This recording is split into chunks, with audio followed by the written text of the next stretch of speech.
सुभाष जी से ही। नमस्कार सर। सत साहिब सर। सर क्या नाम है आपका? सर मेरा नाम सुभाष बघेल है। सुभाष जी आप कहाँ से हैं? सर मैं एटा यूपी से हूँ। सुभाष जी संत रामपाल जी महाराज से नाम दीक्षा आपने कब ली? सर नाम दीक्षा मैंने 19 जुलाई 2013 में ली। सुभाष जी क्या काम करते हैं आप? सर मेरा छोटा सा बिजनेस है, सीमेंट गिट्टी का काम करता हूँ।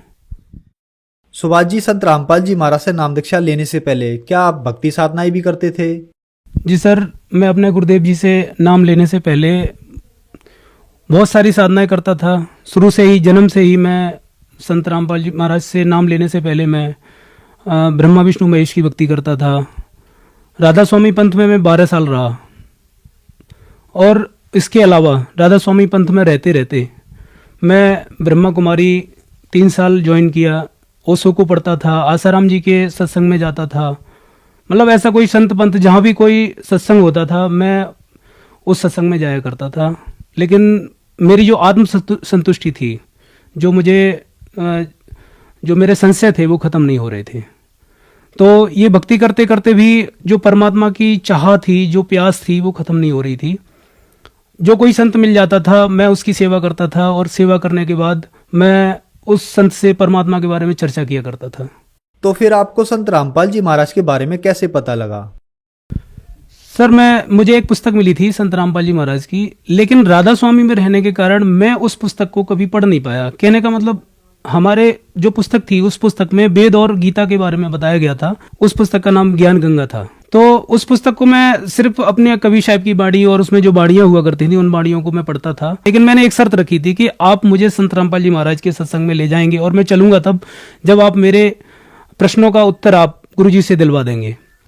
तो जब क्योंकि मैं राधा स्वामी में जो भक्ति करता था उससे मेरे जो राधा स्वामी में बताते हैं ना ध्वनि, हमारे शरीर के अंदर ध्वनि पैदा होती है, तो मेरे अंदर घंटी की ध्वनि होती थी चलते फिरते उठते बैठते।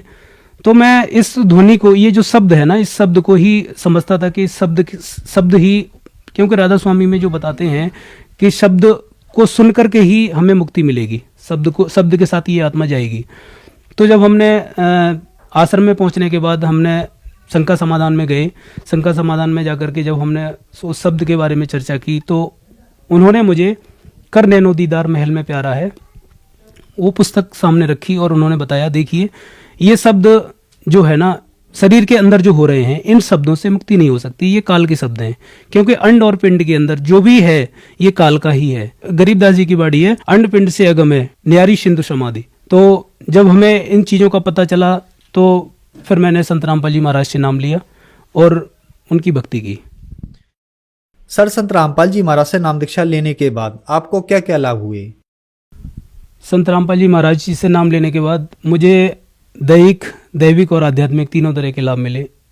जो संसारिक लाभ हैं ये तो परमात्मा ने ऐसे रूंगे में दे दिए। इसके बारे में आप हमारे क्षेत्र से पूछ सकते हैं कि हमें क्या क्या लाभ मिले। हमारा पूरा क्षेत्र ये कहता है कि संत रामपाल जी महाराज इनके यहाँ बोरे के बोरे भर के बेचते हैं। किसी से भी पूछ लेना आप हमारे क्षेत्र में, वो यही कहेगा कि सुभाष के पास संत रामपाल जी महाराज सीधे सीधे बोरे भर के बेचते हैं। क्योंकि संत रामपाल जी महाराज से नाम लेने के बाद हमारे सारे सुख हो गए, जो भी सुख होते हैं। आज जिस वक्त मैं संत रामपाल जी महाराज से नहीं जुड़ा था उससे पहले मैं बता दूं आपको कि मैंने एक पीसीओ की दुकान एक पेड़ के नीचे खोली थी और आज मेरे पास कम से कम 20 वाहन हैं।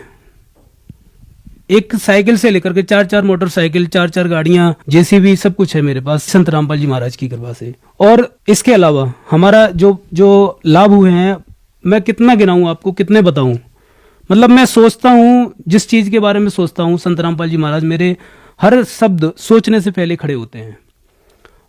अब मैं बताऊं आपको जो हमारे साथ चमत्कार जो सांसारिक रूप से परमात्मा ने, संत रामपाल जी महाराज ने, मेरे गुरुजी ने कई बार मेरी जीवन रक्षा की है। जैसे एक बार मैं छत पे 3री मंजिल पे एक शटरिंग को खोल रहा था और शटरिंग खोलते खोलते सर मेरा पैर फिसल गया नीचे। साइड में गली थी और नीचे वाली छत पे शटरिंग पड़ी हुई थी और शटरिंग के बीच में जाकर के मैं गिरा। मेरे हाथ में एक बेलचा भी था, अगर वो बेलचा सीधा होता तो मेरे अंदर भी घुसना था और वो बेलचा पता नहीं किस तरीके से वो दूर जाकर के गिरा और मैं उस शटरिंग के बीच में गिरा। मेरे खरोंच भी नहीं आई, थोड़ा सा हाथ में चोट आई। और उसके बाद जब मैं रात को सोया तो रात को मुझे स्वप्न हुआ कि मैं उस गली में गिरा हूँ। वही स्वप्न जो मेरे दिन में मुझे गिरा था, वही स्वप्न रात में हुआ और मेरी वहाँ मौत होनी थी।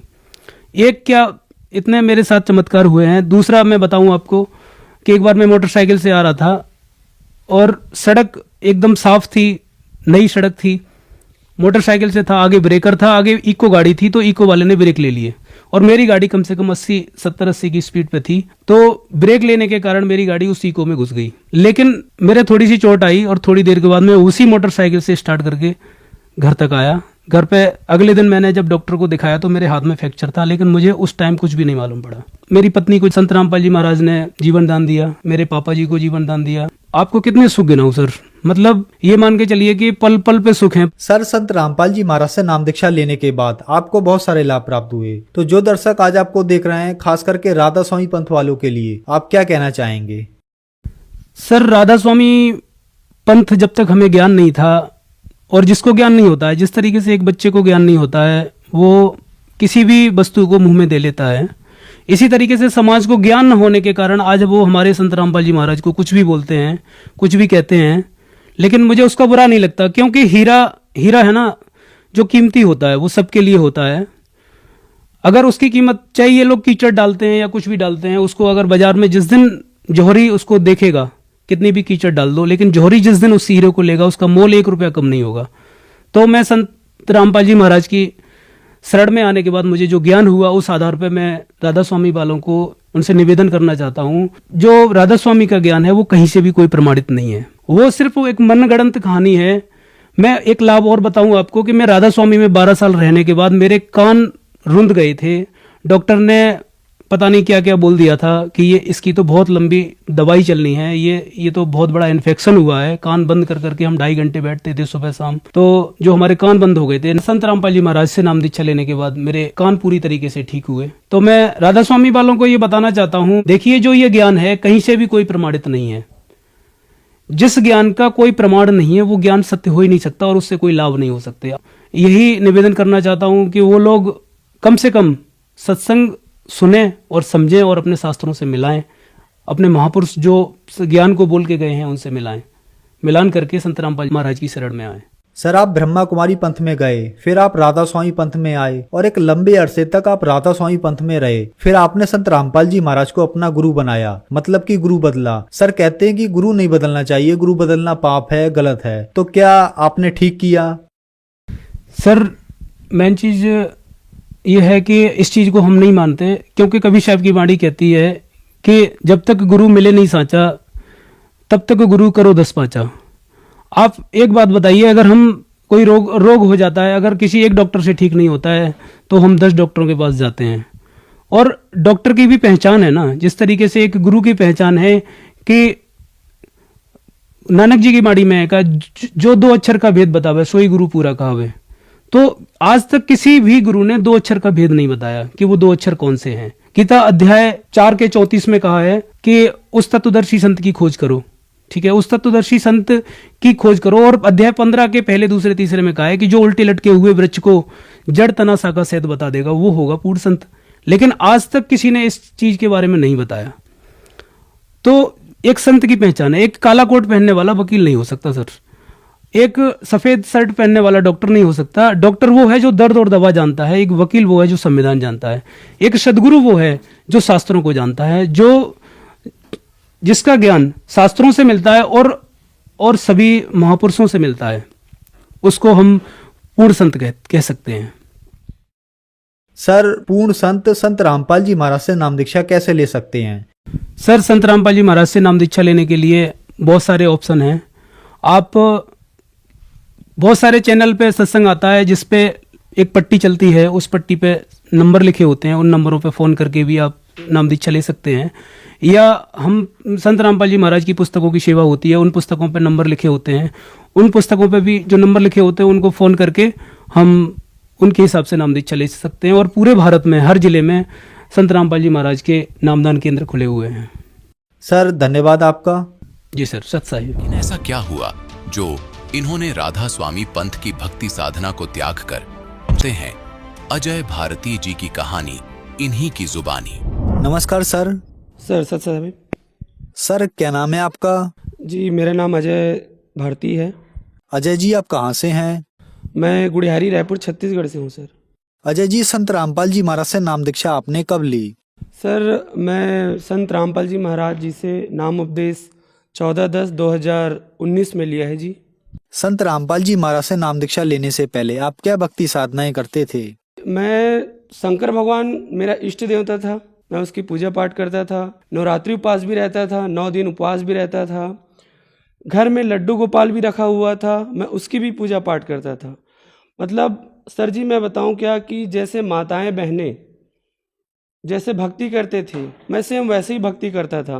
15-15 दिन में एकादशी उपवास भी रहता था, लेकिन भगत जी मुझे कोई लाभ नहीं हुआ। सबसे बड़ा विडंबना की बात यह है कि मेरी भक्ति बिल्कुल शास्त्र के विपरीत चल रही थी, जिसके कारण मैं नशे में भी बहुत पड़ गया था भगत जी।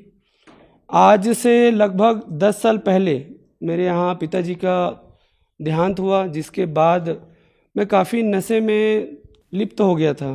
इतना नशा करता था भगत जी कि मेरी माता जी और मेरी बहन मुझे ठेके से उठा के लाते थे, जो शराब की भट्टी होता था।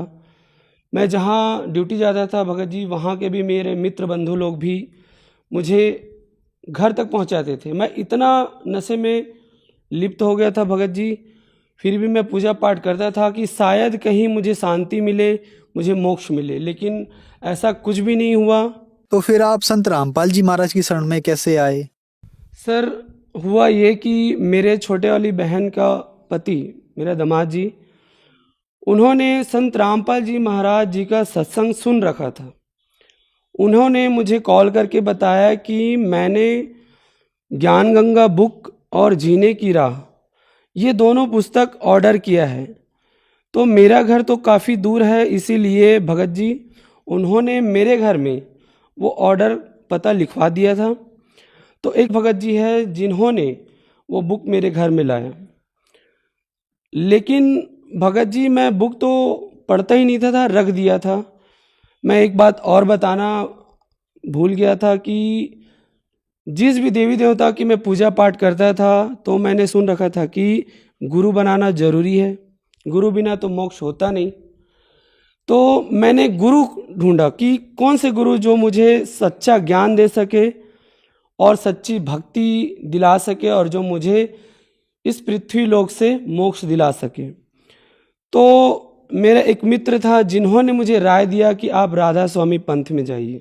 सर मैं 5 साल तक राधा स्वामी पंथ में जुड़ा रहा, लंगर सेवा भी करता था और उनके बताए हुए भक्ति साधना भी करता था। रात के 3 बजे मैं उठ के उसकी भक्ति करता था, साधना करता था, फिर भी मुझे कोई भी लाभ नहीं हुआ भगत जी। हुआ ये भगत जी कि एक दिन परमात्मा बंदी छोड़ सदगुरु रामपाल जी महाराज ने अंदर से प्रेरणा किया और मैं ज्ञान गंगा बुक जो है उसको पढ़ना चालू किया भगत जी। जैसे मैंने पढ़ना चालू किया तो उसमें 4-5 पेज पढ़ा ही था, जिसमें एक वाणी लिखी थी कि मदिरा पीवे कड़वा पानी और 70 जन्म कुत्ते के जानी।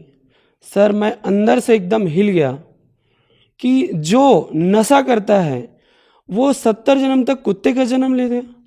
ये पढ़ने के बाद सर कोई भी नशा नहीं करेगा।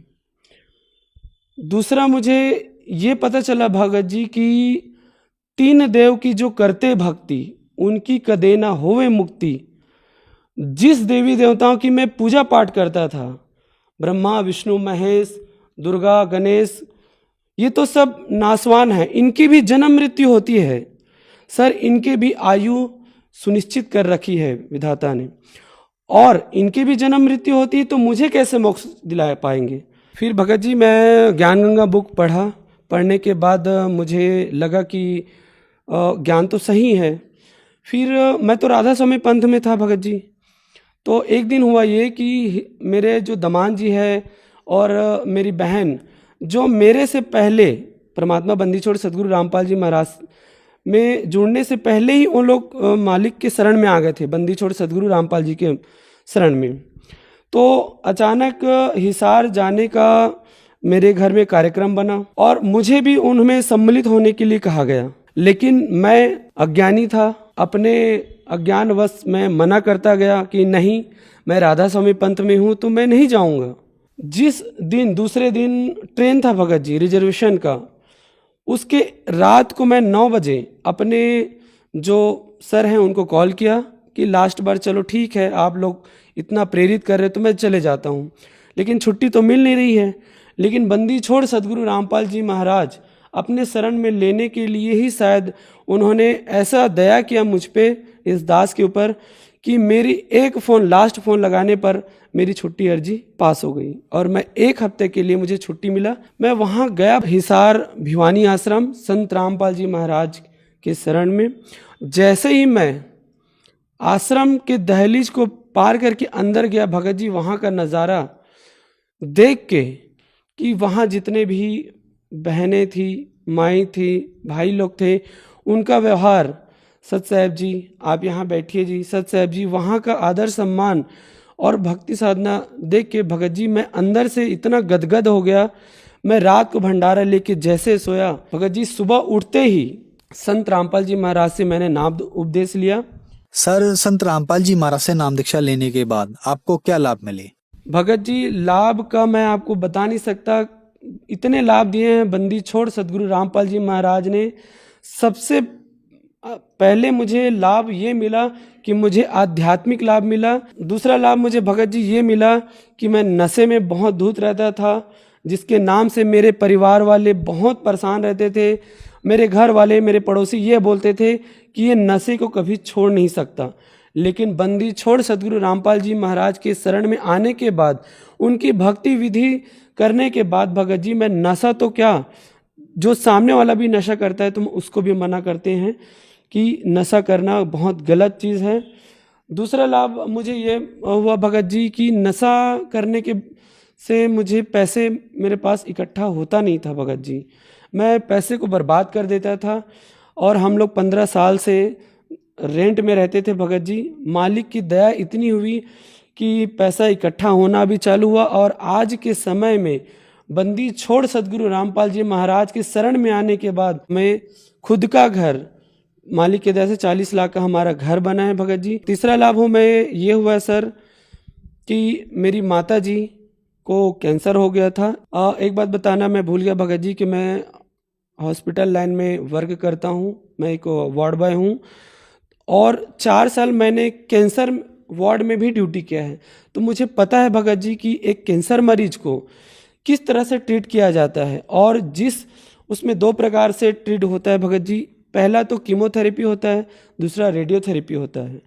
इन दोनों थेरेपियों से मरीज की स्थिति इतनी खराब हो जाती है कि क्या बताएं भगत जी। हम लोग डर गए थे कि माता जी का कैंसर बताया गया, डॉक्टर ने कहा कि ऑपरेशन करना पड़ेगा। तो हमने कहा कि ऑपरेशन करने से क्या होगा, तो उन्होंने कहा कि ऑपरेशन करने से शायद जान बच सकती है। लेकिन हमने जैसे जांच कराया भगत जी, तो डॉक्टर ने साफ मना कर दिया कि माता जी का उम्र ज़्यादा हो चुका है, हम लोग ऑपरेशन नहीं करेंगे, ऐसे ही आपको ज़िंदगी भर तक आपकी माँ को दवाई खानी पड़ेगी। भगत जी चूँकि मैं हॉस्पिटल लाइन में हूँ तो मुझे पता है कि माता जी का जो कैंसर था वो 3rd स्टेज में था, डॉक्टर ने भी स्पष्ट बता दिया था। तो डॉक्टर ने मना कर दिया कि ऑपरेशन नहीं करेंगे, आप जितना दिन तक अपनी माँ को घर में ले जा सकते हो, जितना दिन जिंदा रह सकते हैं उतना दिन रहने उसको घर में रखो, 3rd स्टेज का कैंसर है। तो भगत जी हमने अपने भगत भाइयों से पूछा तो भगत भाई ने बताया कि परमात्मा बंदी छोड़ सदगुरु रामपाल जी से अरदास लगाई। हमने बंदी छोड़ सदगुरु रामपाल जी महाराज से अरदास लगाई। अरदास में परमात्मा बंदी छोड़ सदगुरु जी का आदेश आया कि बेटा आप ऑपरेशन एक बार करा के देखो, मालिक दया करेंगे। मैं बताऊं क्या सर, जैसे हम लोग परमात्मा का आदेश आया, हम लोग हॉस्पिटल गए और ऑपरेशन कराया भगत जी, 1 रुपया का भी दवाई माता जी को खाना नहीं पड़ा। और जो डॉक्टर कैंसर है बताते थे वही डॉक्टर के मुख से हमने ये सुना भगत जी कि ये चमत्कार कैसे हो गया, ये तो कैंसर था, वो भी 3रा स्टेज का। तो रिपोर्ट तो निगेटिव आया। भगत जी वापसी के लिए बॉम्बे भेजा जाता है टुकड़े को, वहाँ से रिपोर्ट आया बिल्कुल निगेटिव आया। तो ये लाभ हुआ भगत जी हमें। और 5वां लाभ भगत जी ये हुआ कि मेरी पत्नी है, उनको बवासीर हो गया था। तो हमने तो जान लिया था कि परमात्मा बंदी छोड़ सदगुरु रामपाल जी से अरदास लगाने मात्र से, उनके आदेश से ही बड़ा बड़ा कैंसर का बाप भी ठीक हो जाएगा। तो ये तो छोटी बीमारी है। हमने अरदास लगाया बंदी छोड़ सदगुरु रामपाल जी महाराज से। परमात्मा बंदी छोड़ सदगुरु देव जी का आदेश आया कि भक्ति करो, सब ठीक हो जाएगा। भगत जी 1 रुपया का भी दवाई नहीं खाना पड़ा और वो बवासीर जड़ से खत्म हो गया। सर, संत रामपाल जी महाराज से नाम दीक्षा लेने के बाद आपको बहुत सारे लाभ मिले। हम आपसे एक बात पूछना चाहेंगे कि आप देवी देवताओं की बहुत ज्यादा पूजा करते थे। संत रामपाल जी महाराज के बारे में यह कहा जाता है कि संत रामपाल जी महाराज देवी देवताओं की पूजा छुड़वाते हैं। क्या ये बात सही है? बिल्कुल गलत बात है भगत जी। जबकि बंदी छोड़ सदगुरु रामपाल जी महाराज सभी देवी देवताओं का शास्त्र के अनुसार भक्ति बताते हैं। जो भी भगवान की हम पूजा पाठ करते हैं उनका भक्ति शास्त्र के अनुसार, वेदों के अनुसार हमें कैसे करना चाहिए, ये परमात्मा बंदी छोड़ सदगुरु रामपाल जी महाराज बताते हैं। इसका उदाहरण ये है भगत जी कि जैसे हम आम का पेड़ लगाते हैं, आम के पेड़ में अगर हम पत्ते में पानी डालेंगे तो हमको फल नहीं मिलेगा, लेकिन बंदी छोड़ सदगुरु रामपाल जी महाराज हमें जड़ में पानी डालने का विधि बताते हैं। मतलब ये है कि हमें शास्त्र के अनुसार जिस भी देवी देवताओं की हमें साधना करना चाहिए वो बताते हैं भगत जी। संत रामपाल जी महाराज से नाम दीक्षा कैसे ली जा सकती है? बंदी छोड़ सदगुरु रामपाल जी महाराज की इतनी दया है भगत जी कि बहुत सारे चैनलों में परमात्मा का बंदी छोड़ सदगुरु रामपाल जी महाराज का सत्संग आता है, जिसमें पीली पट्टी चलती है भगत जी, सर जी। और उस नंबर में आप फ़ोन करके आपके आसपास के क्षेत्र में जहाँ भी बंदी छोड़ सदगुरु रामपाल जी महाराज का आश्रम है, नामदान केंद्र है, वहाँ आपका पता लगा के उनसे आप संपर्क कर सकते हैं। मालिक बंदी छोड़ सदगुरु रामपाल जी के दया मेहर से सर जी इस पूरे विश्व में 500 से ज़्यादा नाम दीक्षा केंद्र है, जहाँ आपकी जानकारी मिलेगी, आप वहाँ जाके नाम दीक्षा ले सकते हैं जी। धन्यवाद सर। सत साहिब।